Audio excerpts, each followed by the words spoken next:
Alam mo, ikaw may potential ka naman eh. Kaso tignan mo yung mga sinasamahan mo, mga walang kwenta. Ina-underestimate mo ang influence ng ibang tao. Feeling mo, hindi kaibigan, sa hirap, sa ginawa, kalokohan, may potential ka. Kaso yung circle mo, tignan mo anong ginagawa. O di ba panay ML lang? O tignan mo yung mga ginagawa ng mga kasama mo.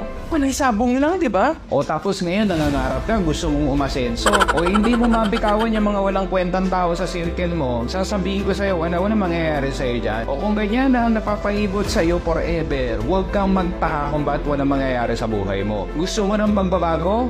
Gusto mo masenso? O bitawan mo na yan. Do not underestimate the influence of friends and the people around you. Kung gusto mong umangat, find people who have the same drive and motivation. In fact, look for people who made it already in life. Dikitan mo yung mga yan kasi yan ang magigila sa'yo pataas. If you are the smartest person in the room, ikaw na ang pinakamagaling sa circle mo, umalis ka dyan kasi hihilahin ka niyan pababa. Maghanap ka ng isang lugar